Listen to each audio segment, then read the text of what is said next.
Se a gente já tem o hábito de morar sozinho ou de estar sozinho em casa, ou até mesmo na questão da viagem, né? Imagina já que a correria, tá arrumando a mala e passa mal. Como é que a gente deve proceder, né? Primeiramente, a gente também comentou de tecnologia ao longo do programa, a gente pode utilizar a tecnologia a nosso favor. De que maneira? Nós já podemos deixar programado no nosso celular alguns números de emergência. Por exemplo, 193, número do bombeiro, de maneira a nos apoiar nisso. Alguns celulares, a maioria deles já tem também controle de voz, então a gente consegue fazer esse chamado, uma ligação por mecanismo, né? Agora, imagina na correria, ou quem já tem o hábito de comer correndo, engasga. Ai, meu Deus do céu. Né? O engasgo ele pode ser muito perigoso, tanto por líquido, quanto mediante ingestão de algum alimento. Exatamente. Pode ser sólido, pode ser líquido. Sim. E aí, se nós estamos sozinhos, na corporação a gente acaba utilizando o procedimento de manobra em J, que é popularmente conhecido. Que consiste em que, basicamente, minha mão fechada, na altura acima do umbigo, e eu posso utilizar ou o próprio sofá, ou uma mesa, uma bancada, e me projetar para que eu consiga fazer a pressão. Exato, sozinho. Uma outra situação que a pessoa pode se acometer, e aí tem muito a ver também com alimentação, com hábitos voltados para a saúde, questão de atividade física, uma boa alimentação, é o infarto. O infarto, bom, ele vai nos deixar, pode ser uma preparação acontecendo já há algumas semanas e que nós temos alguns sinais disso. Então, não pode ser que aconteça de repente no nosso organismo, ou pode ser que ele já venha acontecendo algumas semanas, que as pessoas geralmente descartam esses sinais, esses sintomas. E quais seriam esses sinais e sintomas? Bom, a pessoa ela pode começar sentindo muito comumente uma grande pressão no tórax, ou até mesmo no braço. Muito comum as pessoas sentirem uma grande pressão no braço esquerdo, um desconforto na garganta. Então, começou a sentir isso, afrouxa a roupa, tenta respirar mais aliviada e o procedimento... Deita, senta, faz o quê? A gente procura manter sempre as vias mais liberadas, porque nesse caso está faltando a questão de oxigenação no organismo dela. Mas não ficar em pé?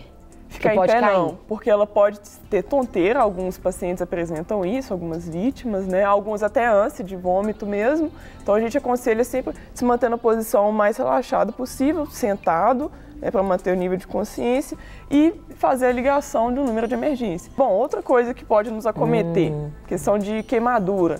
A queimadura ela pode ser elétrica, ela pode ser mediante produtos químicos ou mesmo por questão térmica, e pode ser com gelo ou por calor.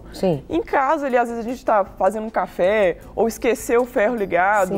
Esse tipo de coisa pode acontecer com qualquer um. Uma gordura. Gordura, exatamente, né? Em fogão, que às vezes a gente esquece ele aceso. E aí nós temos a queimadura em diferentes graus que pode acontecer. Primeiro, segundo e terceiro. O primeiro grau é sempre um mais leve, né? Apesar de que já é bem doloroso, a região fica bem avermelhada.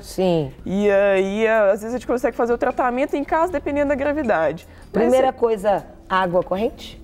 Sim, o que nós podemos fazer, e aí nos 3 casos, é água corrente e potável.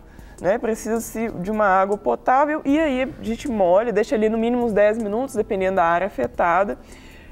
E lava também com soro fisiológico. Então, se eu já moro sozinho, se eu já tenho o hábito de estar sozinho, é bom ter algumas coisas em casa.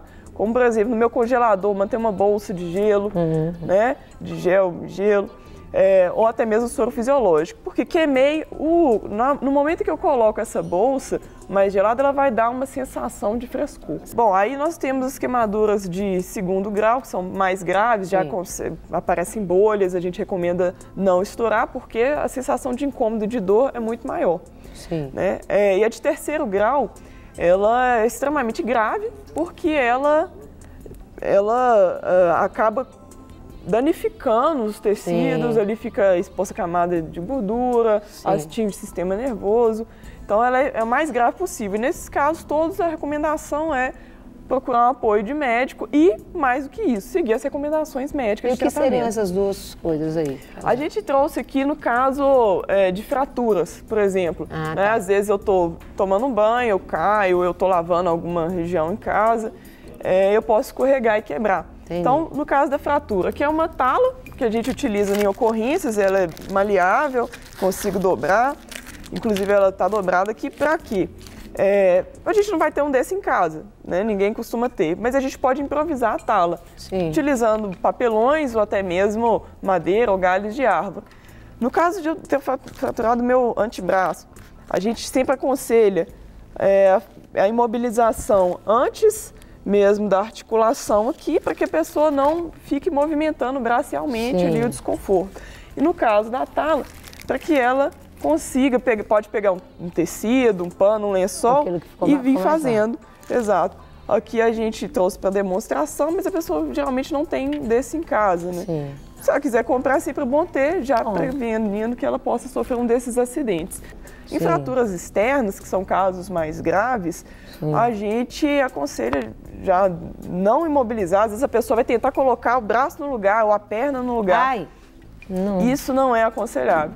A chance dela fazer um procedimento errado é muito grande e até mesmo afetar alguma artéria, algo que até então ela não estava sentindo incômodo. E aí nós temos também o caso de cortes, de perfurações.